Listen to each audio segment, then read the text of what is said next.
అంతటా యెహోవా సమూయేలుతో ఇలాగు సెలవిచ్చెను, ఇశ్రాయేలీయుల మీద రాజుగా ఉండకుండా నేను విసర్జించిన సౌలును గూర్చి నీవెంతకాలము దుఃఖింతువు? నీ కొమ్మును తైలముతో నింపుము. బెత్లెహేమీయుడైన యెషయి యొద్దకు నిన్ను బెత్లెహేమీయుడైన యెషయి యొద్దకు నిన్ను పంపుచున్నాను. అతని కుమారులలో ఒకని నేను రాజుగా నియమించుదును. అద్దుగో, అతని కుమారులలో నేను ఒకని రాజుగా నియమించుదును. నువ్వు కొమ్మును తైలంతో నింపి నువ్వు సిద్ధపడు, వెళ్ళు, బెత్లెహేముకెళ్ళు. అక్కడ యెషయి కుమారులలో ఒకరిని నేను రాజుగా డిసైడ్ చేశాను, నువ్వు వెళ్ళి తైలం పోయమన్నాడు. అంటే తైలము పోసి ప్రతిష్ఠ చేసినప్పుడు నెక్స్ట్ నుంచి దావీదు రాజు కావాలి. ఒకవేళ ఒక 15 సంవత్సరాల ఈడు గలవాడై లేదా 13 ఏళ్ల ఈడు గలవాడై దావీదు ప్రతిష్ఠ పొందితే, దావీదు రాజుగా అభిషేకం పొందితే వెంటనే ఆయన రాజు కాల. ఒకవేళ 13 ఏళ్లకి తైలం పోసుంటే పైన ఆయన రాజు అయ్యేటప్పటికి 17 సంవత్సరాల కాలం పట్టింది. ఒకవేళ 15 ఏళ్లకి ఆయన మీద సమూయేలు తైలం పోసి ఉంటే, రాజుగా ప్రతిష్ఠించి ఉంటే, ఆయన రాజు అయ్యేటప్పటికి మరో 15 సంవత్సరాల కాలం పట్టింది. మనల్ని దేవుడు ఆయన రెక్కల కిందికి పిలిచి ఆయన రక్తంతో మన పాపదోషాలు కడిగి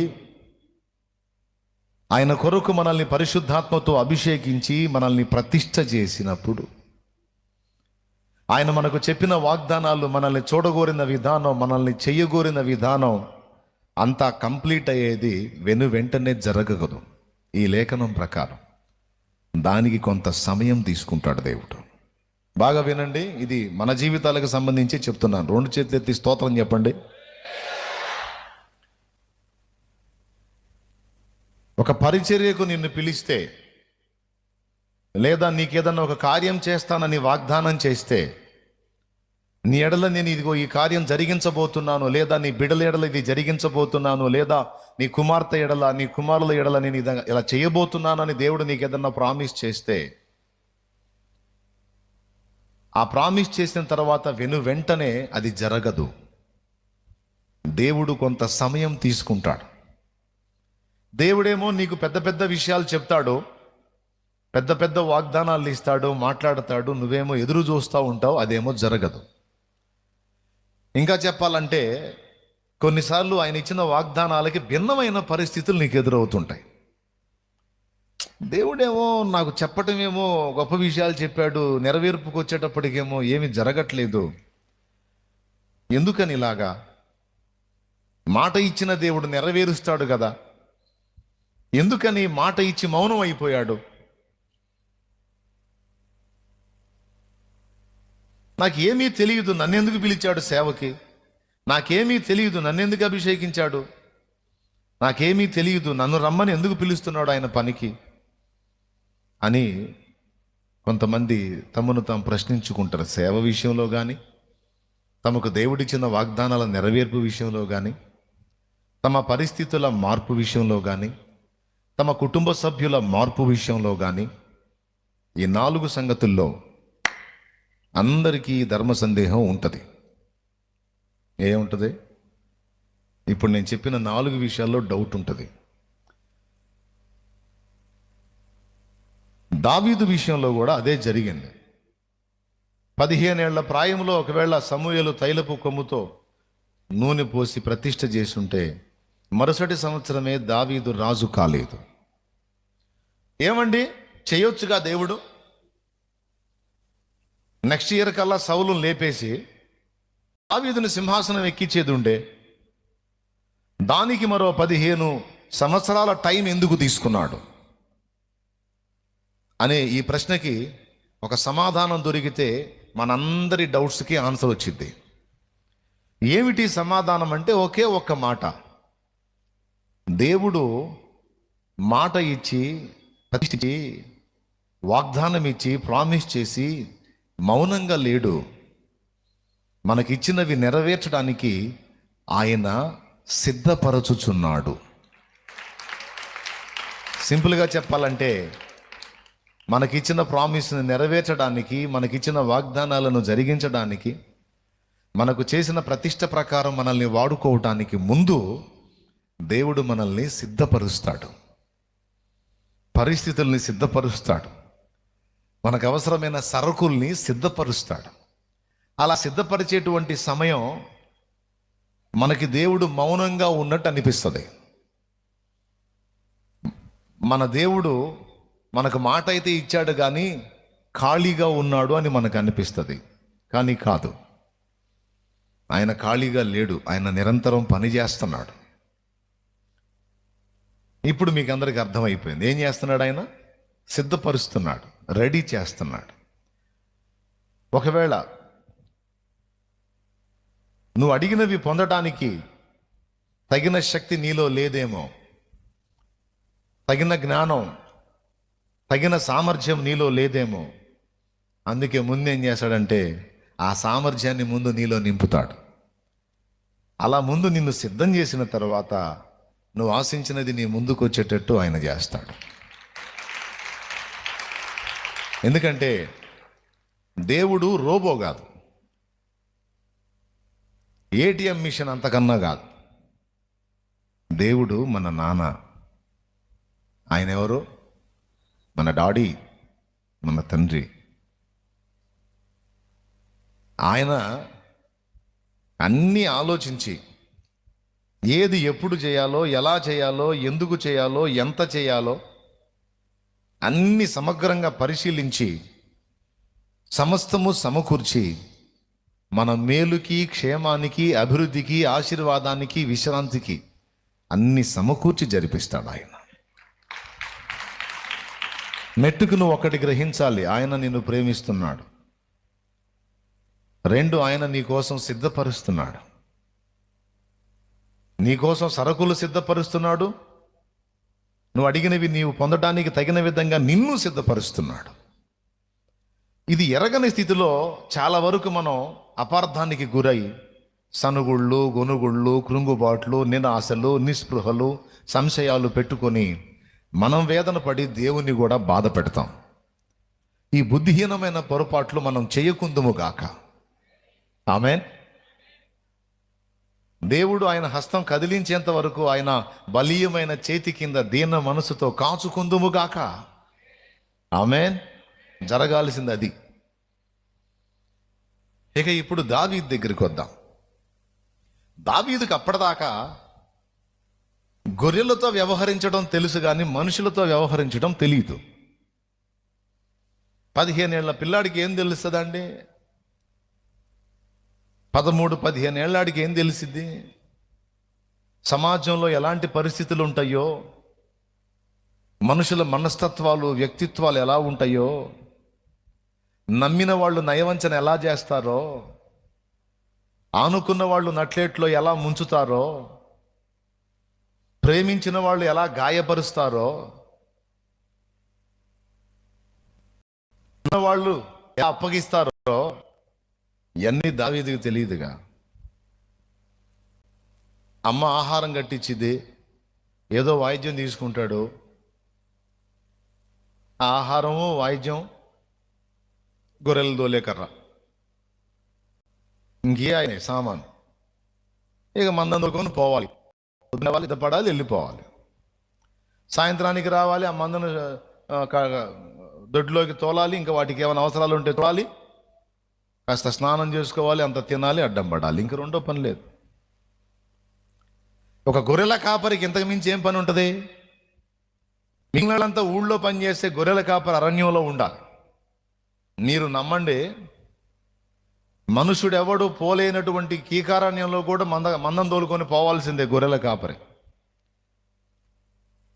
మీరు అడవుల్లోకి వెళ్ళి చూడండి, గొర్రెల కాపర్లు, గొర్రెల మందలు తప్ప ఇంకెవరూ కనపడరు అరణ్యంలో. కఠినమైన అరణ్యాల్లో కూడా వెళ్తారు మేత ఉంటే. కాబట్టి అరణ్యంలోనే వాళ్ళ పనంతా. మరి ఇప్పుడు రాజు అవ్వటం అంటే అర్థం ఏంటి? ఊళ్ళో ఉన్న గొర్రెల మనుషులు. గొర్రెలంటే అంటే అలాగ వచ్చేస్తాయి.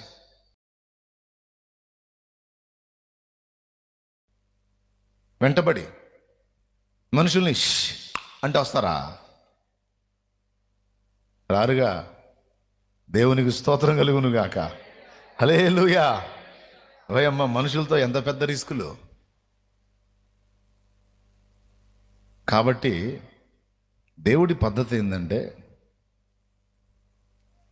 ఫస్ట్ నిర్ణయిస్తాడు, అంతకంటే ముందు మనల్ని ఎరిగి ఉంటాడు, మనల్ని ఎరిగిన తరువాత నిర్ణయిస్తాడు, నిర్ణయించిన తరువాత పిలుస్తాడు, పిలిచిన తర్వాత నీతిమంతులుగా తీరుస్తాడు. ఈ 3 అయిన తర్వాత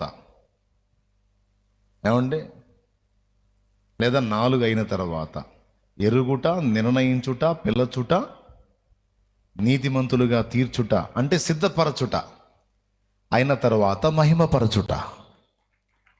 5వ ప్లేస్లో ఎందుకు పిలిచాడో మనకు అర్థమైంది. నీ నిత్య మహిమకు పిలచితివా, నీ స్వాస్థ్యముగా నన్ను మార్చితివా. నీ నిత్య మహిమకు పిలచితివా, నీ స్వాస్థ్యముగా నన్ను మార్చితివా. ఆత్మాభిషేకముతో స్థిరపరచిన ఆరాధ్యుడా నిన్నే ఘనపరతును. ఆత్మాభిషేకముతో స్థిరపరచిన ఆరాధ్యుడా నిన్నే ఘనపరతును. యేసయ్యా నీ కృపా నన్ను అమరత్వానికే అర్హునిగా మార్చెను.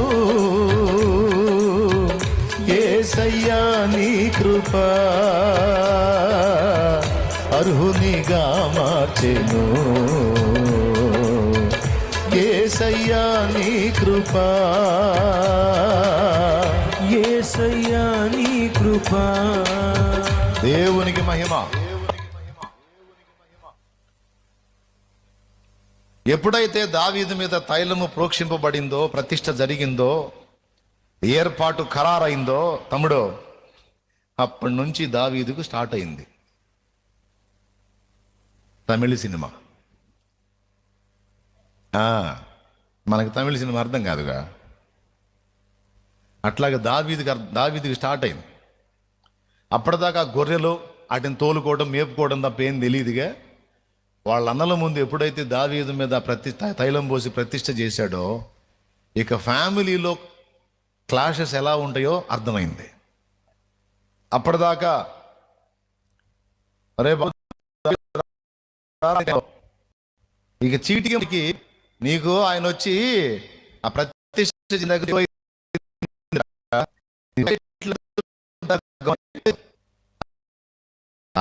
నీ గర్వం కాదు. మళ్ళీ నువ్వు నాకు పని చెప్తున్నావు, వెళ్తే నువ్వు ఖాళీగానే ఉన్నావు రోజంతా, నువ్వు చేసుకోవచ్చా అంటే పెద్దోడు చెబుతున్నా. ఎందుకు వింటాడు నా వీడు చెడగొట్టేశావు. ఎప్పుడైతే ఆయన వచ్చి వీడిని ప్రతిష్ఠ చేశాడో, వీడు ఇశ్రాయేలు మీద రాజేమో కానీ ముందు మన ఇంటి మీద రాజు అయ్యాడు. వీడి పెత్తనాలు ఎక్కువైపోయినాయి, వీడి లెక్చర్లు ఎక్కువైపోయినాయి, వీడి క్లాసులు ఎక్కువైపోయినాయి. అంతకుముందు చెప్పినట్టు తల ఉంచుకొని చేసేవాడు ఇప్పుడు రిటర్న్ క్లాసులు ఇస్తున్నాడు వీడు అని పాపం అనవసరంగా కదిలించుకొని లేనిపోయిన వాటికి దావీదును క్షోభ పెట్టడం అనేది స్టార్ట్ అయిందని మీకు ఎక్కడ తెలుస్తుంది అంటే, గొలియాతు అనుభవం దగ్గర ఏలియాబు దావీదును ఎంత చీప్గా మాట్లాడాడో మనకు అర్థమైంది, ఎంత చులకనగా. నీ గర్వమును నీ చెడుతనమును నేను ఎరుగుదును. ఏం చూసి గర్వపడతాడు? ఎందుకు గర్వపడతాడంటే, మమ్మల్ని వెధవల్ని చేసి నీ మీద తైలం పోశాడనేగా. అసలు పెద్దోడిని నేను, జ్యేష్ఠుణ్ణి నేను, నన్ను కోరుకోవాలి దేవుడు అనేవాడు, నన్ను పక్కన పెట్టేసి నిన్ను కోరుకున్నాడు ఆఖరోడిని. దేవుడు కూడా ఆలోచన లేదు. తెలిసి తెలియని వాళ్ళని ఏర్పరచుకుంటే ఇంతే ఉంటుంది వాళ్ళ జీవితాలు. ఏందో మరి ఆయన అనుకున్నాడో ఏమో ఏలియాబు, దావీదును గర్విష్ఠిగా మాట్లాడాడు. అంటే ఇక్కడేం మాట్లాడాడంటే, ఇంటికాడ ఈ పెద్దోళ్ళు ఉన్నారే, తమ్ముళ్ళని చెల్లెళ్ళని అసలు అర్థం చేసుకోరు. దేవునికి స్తోత్రం. ఏదో వాళ్ళ జ్యేష్ఠత్వాన్ని బట్టి పెద్దరికాన్ని బట్టి సాగించుకోవటమే తప్ప, పెత్తనం చేయటమే తప్ప పిల్లల మనసుల్ని, తమ్ముడి మనసు, చెల్లెల మనసుని అర్థం చేసుకోరు. అందుకే చిన్నోళ్లే మంచోళ్ళు. దేవునికి స్తోత్రం. ఎందుకంటే నేను మా ఇంట్లో అందరికి అడిగి చిన్నోండి కాబట్టి.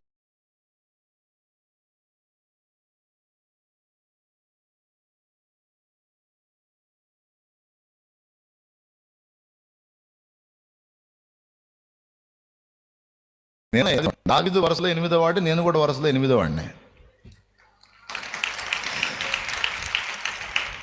ఏందో అట్లా కోడ్ అయింది.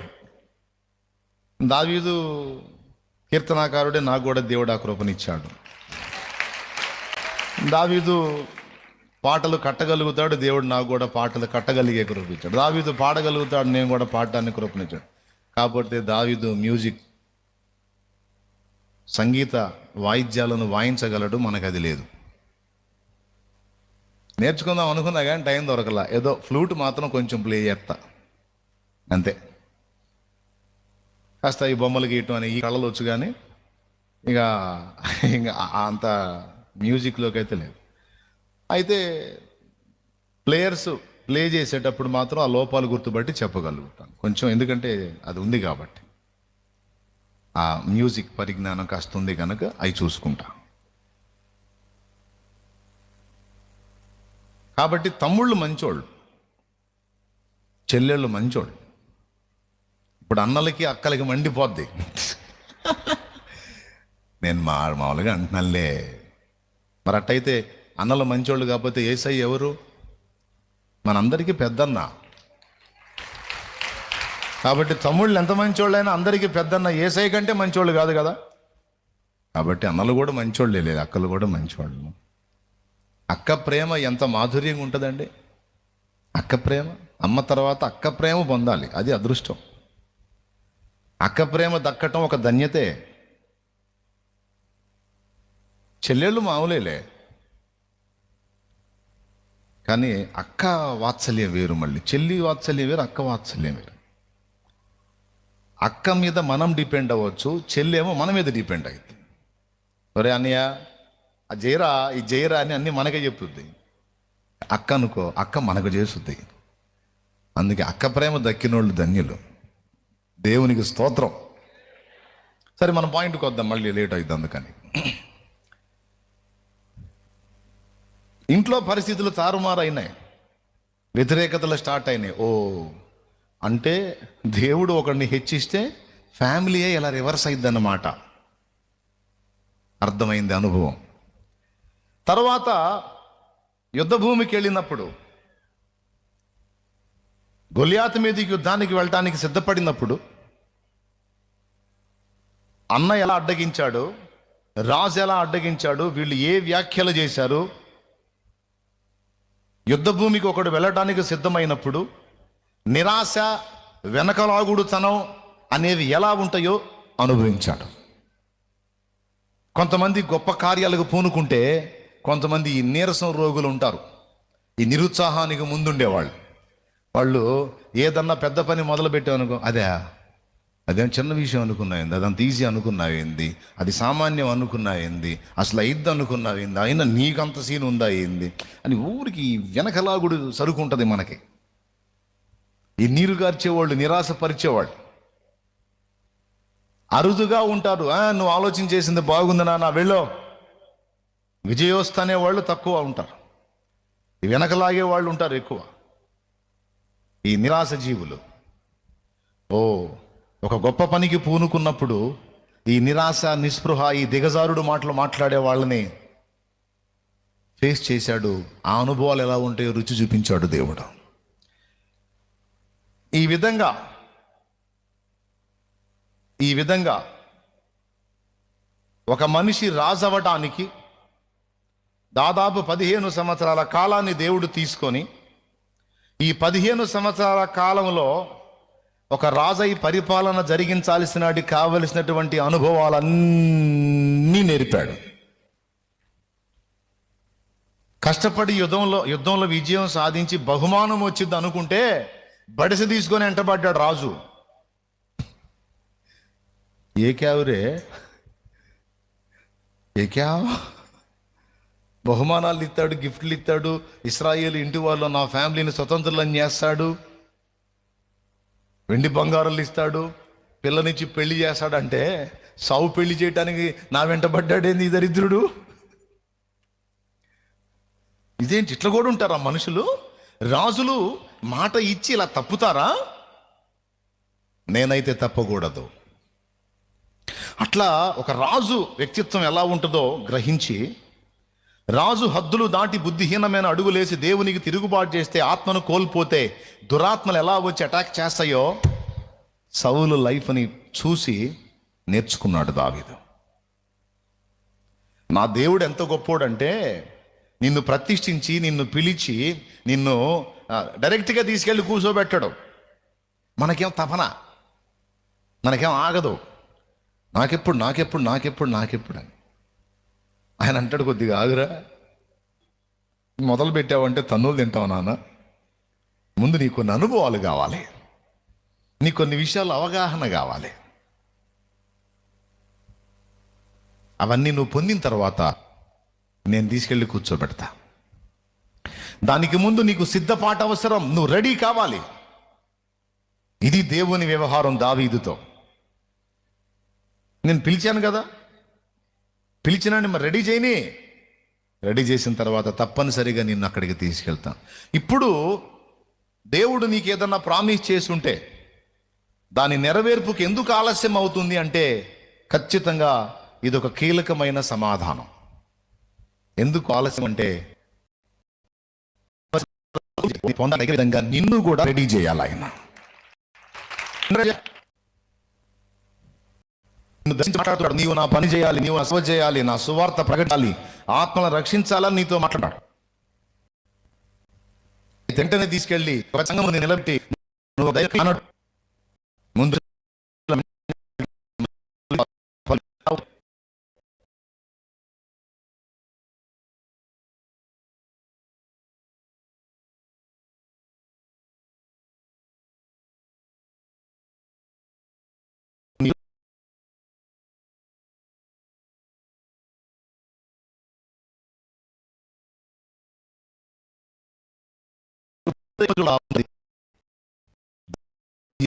ఆదరించాలి. ఓలు ఉంటాయి, అవమానాలు ఉంటాయి, తిరస్కారాలు, లేమి, దరిద్రతలు ఉంటాయి, నింద అవమానాలు ఉంటాయి, కొదువ కొరతలు ఉంటాయి. అవన్నీ మన ఏర్పాటును బట్టి మనకి ఏది అవసరమో దాన్ని రాణిస్తాడు. తద్వారా మన మైండ్ని సెట్ చేస్తాడు ఆయన. దానికి కొంచెం టైం తీసుకుంటాడు. టైం తీసుకొని ఇదంతా రెడీ చేస్తుంటే మనకు అర్థం కాదు. నాకెప్పుడు ఆయన అంటాడు, ఆగమ్మ కాస్త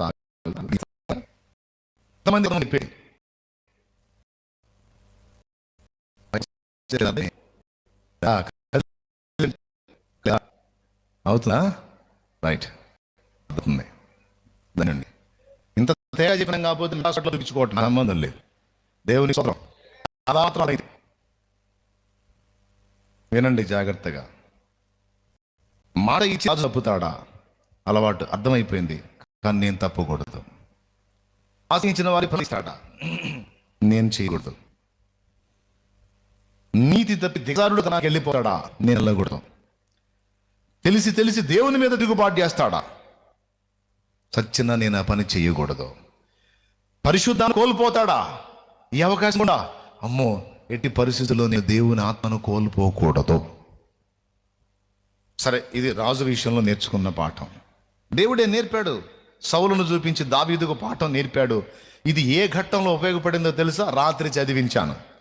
దావీదు తొట్టుపడ్డప్పుడు, భయంకరమైన తప్పు చేసినప్పుడు, దేవుని కోపం దావీదు మీదకి వచ్చినప్పుడు దావీదు వేడుకున్న ప్రాముఖ్యమైనది ఏంటంటే, నీ సన్నిధి నుండి నన్ను త్రోసివేయకు, నీ పరిశుద్ధాత్మను నా యుద్ధ నుండి తీసివేయకు. ఎలా చేయగలిగాడా ప్రార్థన?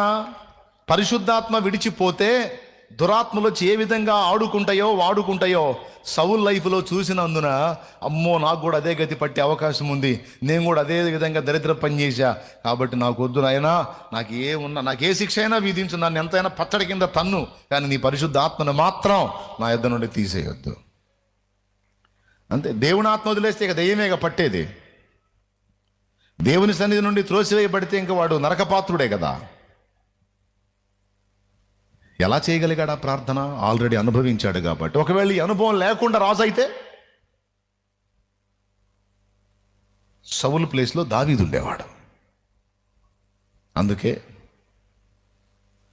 ఒక రాజు మైండ్ ఎలా ఉంటుంది, ఏ సందర్భాల్లో ఏది నష్టపోయే ఛాన్స్ ఉంటుంది, అలా పోకుండా ఉండాలంటే ఎలా ఉండాలి, మొత్తం నేర్పుకున్నాడండి. అందుకే దావీదు, ఆయన నా వేళ్లకు నా చేతులకు యుద్ధము చేయ నేర్పువాడు,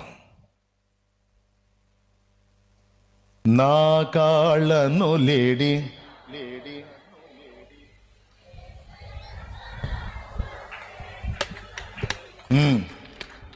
తర్వాత రాదు. దేవునికి స్తోత్రం. తర్వాత అదేనా, తన ఆలయంలో నా మొర విన్నా, అయితే వేరే చరణంలో తెచ్చి తగిలించారా? సరేలే, ఆయన తన వేళ్లకు యుద్ధం నేర్పువాడు, చేతులకు యుద్ధం నేర్పువాడని దావీదే పలికాడు. సో దీన్ని బట్టి మీరు ఆలోచించండి. ఆ తర్వాత పాపం ఏదో అయిద్ది అనుకుంటే ఏదో అయ్యి ప్రాణాలు గుప్పెట్లో పెట్టుకొని పరారవ్వాల్సి వచ్చింది. అంతకుముందన్న నయం, ఈ ప్రతిష్ట పొందక ముందు గొర్రెలకు పోయి వచ్చి గుక్కెడి తిని గూట్లో పడి ఉండేవాడు. ఈ ప్రతిష్ట అయిన తర్వాత పాపం కొండల్లో, అడవుల్లో, అరణ్యాల్లో గువ్వ పిట్ట గుండెలు గుబుగుబుమన్నట్టుగా పాపం బతకటం మొదలుపెట్టాడు. సౌలు తరుముతూ ఉంటే అడిగాడు, ఒక మిల్నల్లిని నువ్వు తరుముతున్నావు నీకు తెలుసా? ఒక చిన్న గువ్వ పిల్లను నువ్వు తరుముతున్నావు రాజా, నేను నీకే పని చేసి తినే.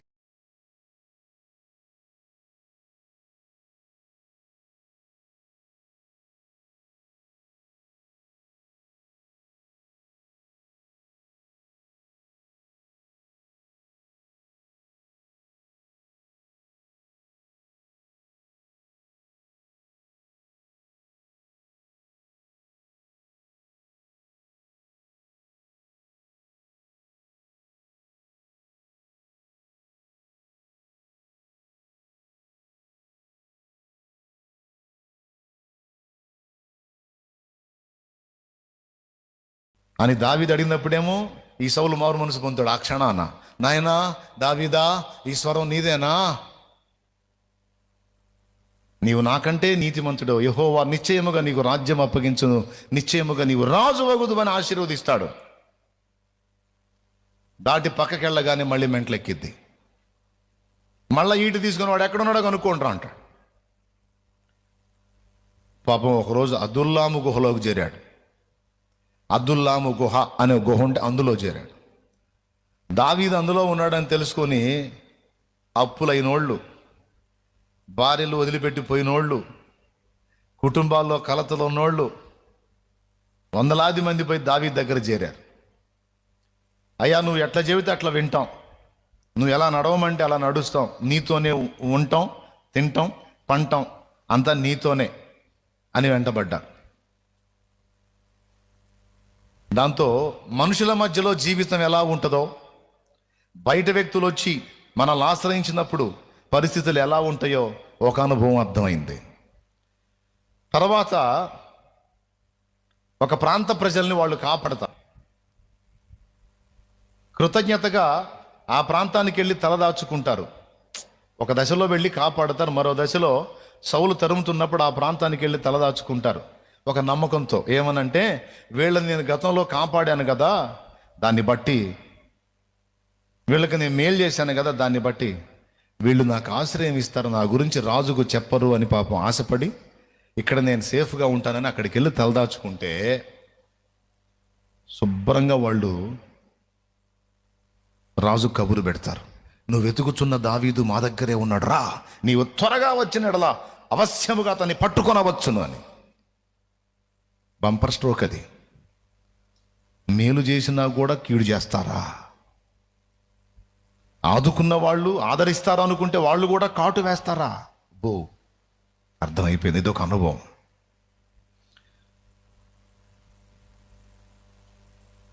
తన వెంట ఉండి తనతో కూడా ఉండిన వాళ్ళు ఒకసారి శత్రువులు వచ్చి, వీళ్ళు ఒక ప్రదేశానికి యుద్ధానికి పోతే శత్రువులు వచ్చి వీళ్ళ కుటుంబాలని కొల్లగొట్టి, వీళ్ళున్న ప్రదేశాన్ని కొల్లగొట్టి, వీళ్ళ భార్యల్ని పిల్లల్ని అందరినీ తీసుకొని వెళితే దావీదు అతనితో పాటు ఉన్న వాళ్ళందరూ పెద్దగా ఏడుస్తారు. ఏడ్చి ఏం చేస్తారో తెలుసా? అప్పటిదాకా దావీదును అయ్యా నువ్వే సమస్తం అన్నోళ్ళు రాళ్ళు తీసుకుంటారు. నీ వల్లనే జరిగింది ఇదంతా, మా భార్య పిల్లలు నీ వల్లనే కొల్ల పెట్టబడ్డారు, నిన్ను చంపుతామని రాళ్ళు తీసుకున్నారు.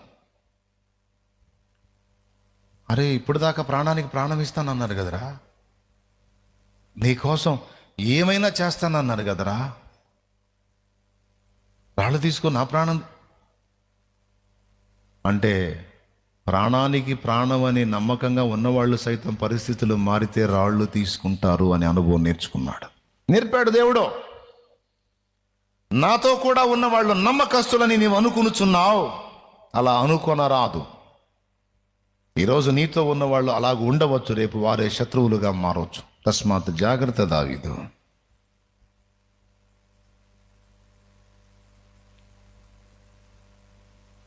సౌలు రాజు కూతురు, పెద్ద కూతురు మేరబునియాలి, కానీ అన్నమాట ప్రకారం ఇవ్వకుండా సౌలు రాజు ఇంకొకటికి ఇచ్చేశాడు మేరబుని. సరే జనాలకు జడిసి మీకాల్ని ఇచ్చాడు.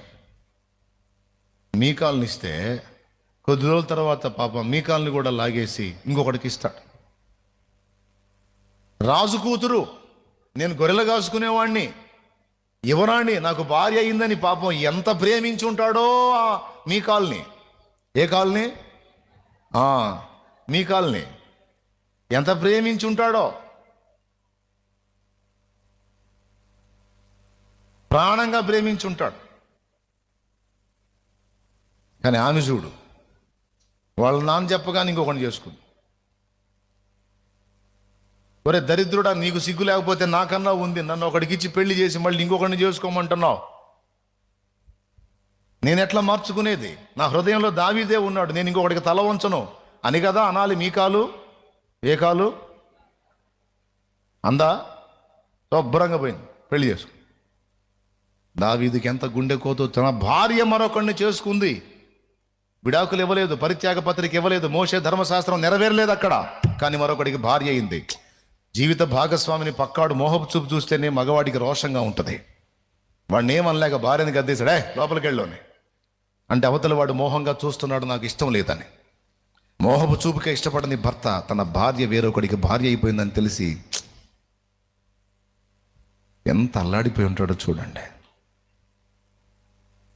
తన భార్య వేరే వాడితో ఫోన్లో మాట్లాడుతుందని విషయం తెలిస్తేనే ఒక భర్త చచ్చిపోతున్నాడు. పాపం జరిగిందో జరగలేదో కూడా తెలియదు, అసలు ఎందుకు మాట్లాడిందో కూడా తెలియదు, మాట్లాడిందా లేకపోతే వాడు శోధిస్తున్నాడా ఈమెని క్లారిటీ తెలియదు. అమాయకురాలు, భర్తకు చెబితే గొడవలు అయిపోతే నా వెంట పడుతున్నావు,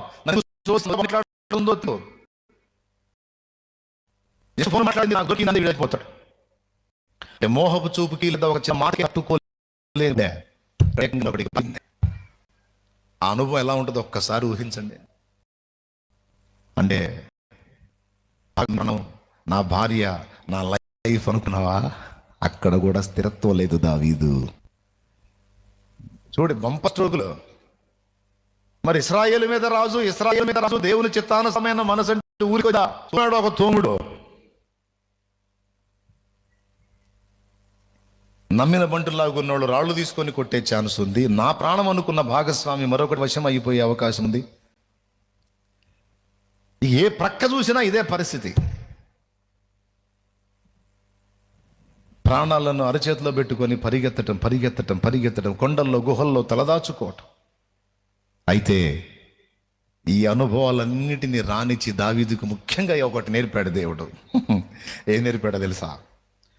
సర్వకాల సర్వావస్థల యందు దేవుని అడుగుట, దేవుని కలుసుకొనుట, దేవుని వెతకుట, దేవునే నమ్ముట, దేవుని మీదే ఆధారపడుట అనే ఒక బలమైన అనుభవాన్ని దావీదుకు నేర్పాడు దేవుడు. దావీదు కీర్తనలో ఒక కీర్తనలో రాస్తున్నాడు, యెహోవా యొద్ద నేను ఒక వరం అడిగి తిని దాన్ని పొందవలనని నేను ఎంతో కోరుచున్నాను.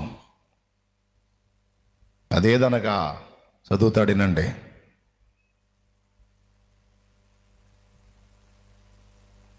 లేకపోతే నేనే చదువుతాలే.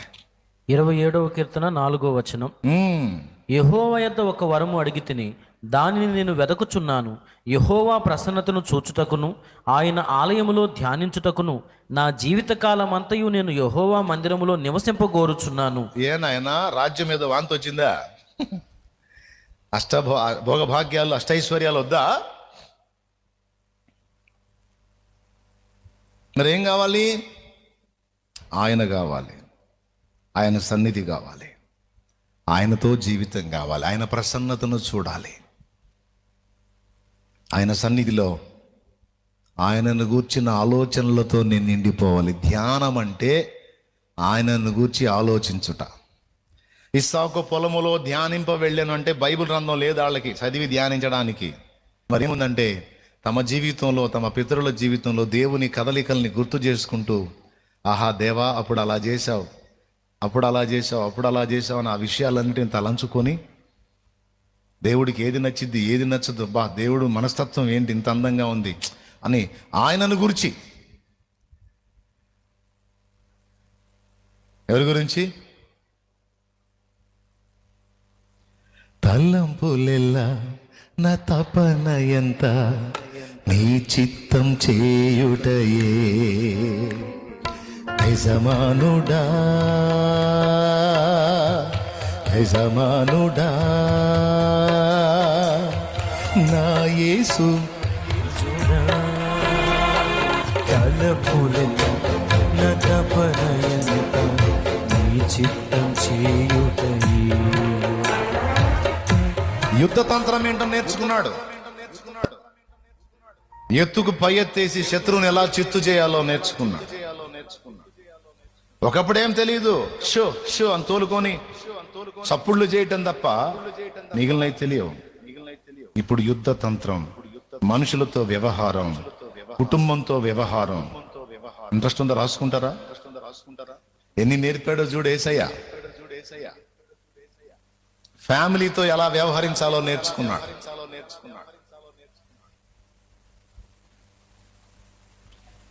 సమాజంలోని మనుషులతో, బయట వాళ్లతో, అలాగే తనతో కూడా ఉన్న వాళ్లతో ఎలా వ్యవహరించాలో, ఎంతవరకు డిపెండ్ అవ్వాలో నేర్చుకున్నాడు.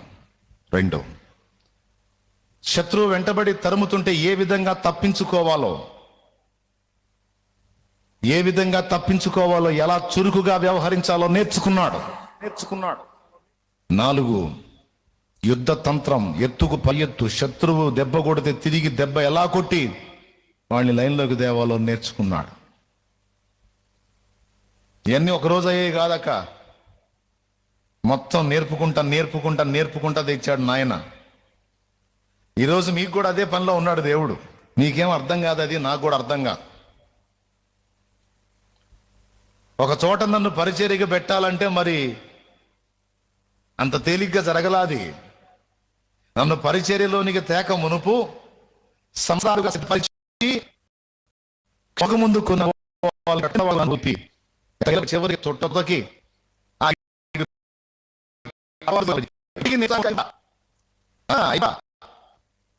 ఇంకా బోల్డ్ అంత సినిమా లేదు మన బతుకు సినిమా. దేవుని పుత్రం ఇప్పటికి కొంత ఇంకా నేర్పుతూ ఉన్నాడు. నేర్చుకున్న కాడికి మీకు నేర్పుతున్నా, ఏది దాచుకోకుండా. ఇప్పుడు చెప్పు తమ్ముడు, సిద్ధపాటు లేకుండా నువ్వు అనుకున్న దానికి ఎక్కించడం కరెక్టా, రెడీ చేసి ఎక్కించడం కరెక్టా? నువ్వు చెప్పమ్మా బంగారం, రెడీ చేసి ఎక్కించడం కరెక్టా, లేకపోతే నీకు తపనాగట్లేదని డింగ్ మని తీసుకెళ్ళి పెట్టడం కరెక్టా? అనుభవాలు లేకుండా నిన్ను తీసుకెళ్ళి అక్కడ ఎక్కిస్తే 3 రోజుల్లో పట్టపగలు చేస్తావు, భ్రష్టు పట్టిపోతావు. అందుకే కృపగల దేవుడు నీవు ఆశించిన దానికి నీకు స్థిరముగా ఉండునట్లు, దాన్ని నీవు స్థిరముగా స్వతంత్రించుకున్నట్లు ముందు నిన్ను సిద్ధపరచడానికి ఇష్టపడుతున్నాడు. ప్రతి అడుగులోనూ ప్రభువా యెహోవా, నేను వారి మీదికి వెళ్ళుదునా?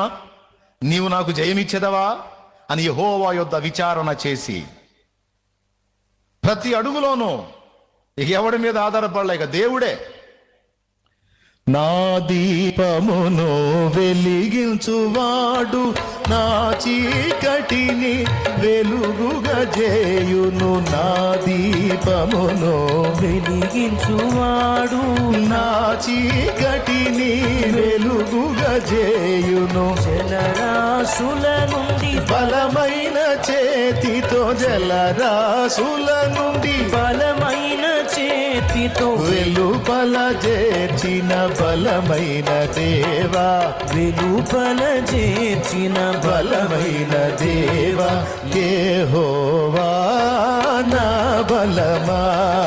యథార్థమైనది నీ మార్గం, పరిపూర్ణమైనది నీ మార్గం. యెహోవా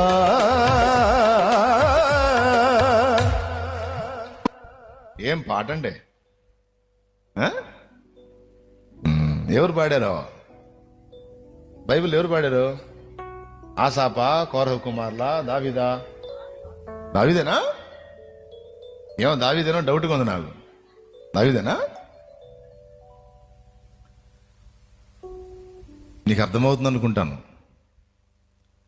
ఇలా ఎన్నో విషయాల అనుభవాలు నేర్పి నేర్పి నేర్పి 15 ఏళ్ల కాలం తీసుకున్నాడు. తీసుకున్న తర్వాత రాజు అయ్యాడు. రాజు అయిన తర్వాత కూడా కొన్ని నేర్పాడు. నేర్పి తర్వాత విరగ్గొట్టి నలగొట్టి నిలబెడితే, ఇంకేం కావాలి దావీదంటే, నాకు ఇంకేం వద్దు, నువ్వే కావాలని పట్టుకున్నాడు దేవుని పాదాలు. దావీదు, ఇంకేమన్నా కావాలా? వద్దు. మరి కావాలి? నేను అడిగితే ఇస్తావా ప్రభు? చెప్పు. నీ మందిరంలో నివసించాలి, నీ ఆలయంలో ఉండాలి, నీ ప్రసన్నతను చూడాలి, నీ ప్రసన్నతను అనుభవించాలి, నిన్ను గురించే ఆలోచించాలి, నిన్ను గురించే తలపోయాలి, నీ మందిరంలో నీ గురించి నేను ధ్యానించాలి.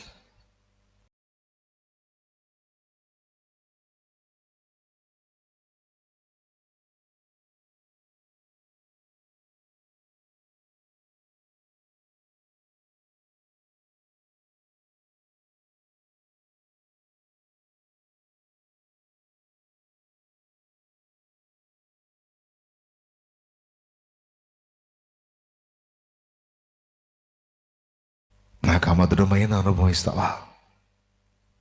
రాజు వద్దా? ఇంకా రాజు కావద్దా? చక్రవర్తి కావద్దా? సింహాసనం వద్దా? వెండి బంగారులు వద్దా? ఇంచుమించు 1 డజన్ మంది ఉన్నారుగా భార్యలో, ఇంకో డజన్ వద్దా?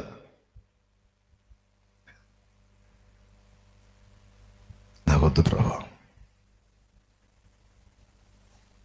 మరేం కావాలి? నీ పాదాలు కావాలి, నీ సన్నిధి కావాలి. నీవు తప్ప నాకి లోకంలో ఎవరున్నారయ్యా? నీకు తప్ప నాలో ఎవరికి లేదయ్యా? నీవు తప్ప నాకి లోకంలో ఎవరున్నారయ్యా? నీకు తప్ప నాలో ఎవరికి లేదయ్యా అని దేవుని వచ్చింది.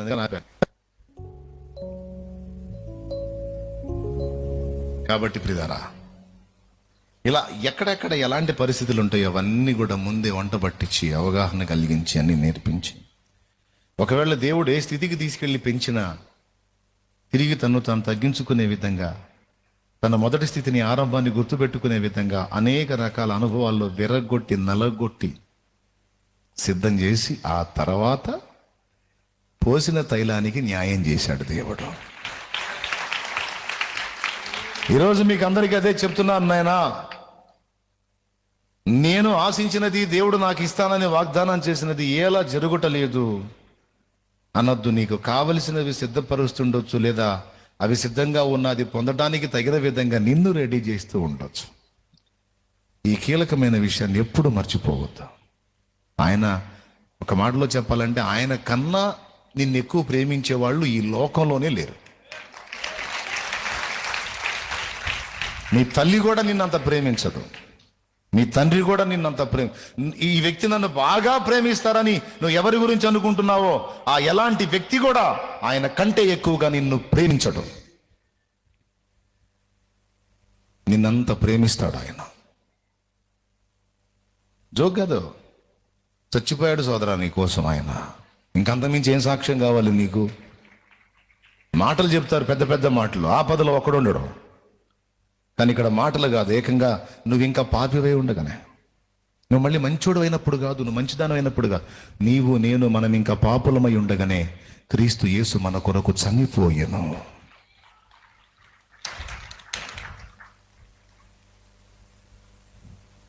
గనుక ఆయన మనల్ని ప్రేమిస్తున్నాడు ప్రాణం కంటే ఎక్కువగా. సమాజం నిన్ను గౌరవించకపోవచ్చు, నీ ఫ్యామిలీ నిన్ను రెస్పెక్ట్ చేయకపోవచ్చు, నీ ఫ్రెండ్స్ నిన్ను పిచ్చోడు పిచ్చిది అనొచ్చు, కానీ దేవుడు నిన్ను ఎప్పుడు అలా చులకనగా చూడలేదు, చూడడు, చూడబోడు. నువ్వు ఆయనకి ప్రాణం, నువ్వు ఆయనకి ప్రాణం. నువ్వంటే ఆయనకి ఎంతో ఇష్టం. ఎంత ఇష్టం అంటే ఆ ఇష్టాన్ని బట్టే నిన్ను సృష్టించుకున్నాడు, ఒక బొమ్మను చేసినాడు, తయారు చేశాడు. ఆ ఇష్టాన్ని బట్టే ఆయనకి నీ మీద అంత ఇష్టం లేకపోతే, అంత మమత లేకపోతే నిన్ను చేయకపోవును.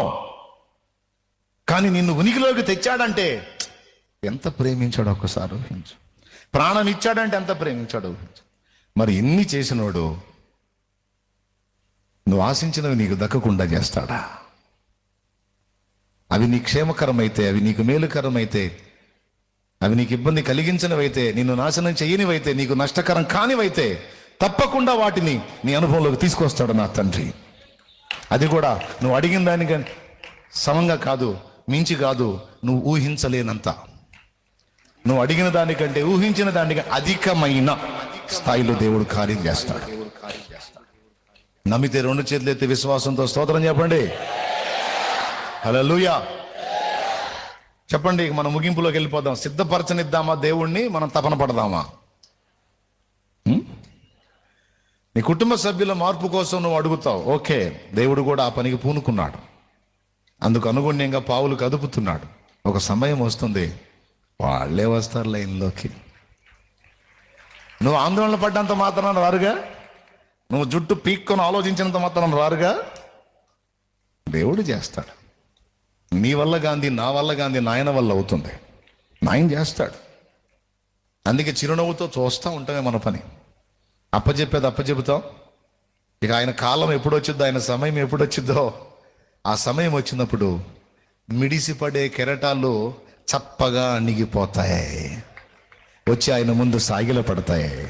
అది జరిగి తీరుద్ది. ఇది ఎలా జరిగింది? ఇంత పెడద్రంగా, ఇంత నడవంతరంగా, ఇంత మిడిమేళంగా ఉన్నాడు, ఈడెట్ట లొంగుతాడు అని నీకు ఇది. వాడి తాత కూడా లొంగుతాడు, ఏసై ముందుకు మోకాళ్ళు వేసి వంగుతాడు, అంతే. వాడు మారేది, వాడి తాతయ్య కూడా మారి కూర్చోవాలి అక్కడ యేసునామాలో. ఆయన చేస్తాడు. మనమే మామూలు వాళ్ళమా? మిడిమేళానికి నడమంతరానికి మారు పేరు మనం.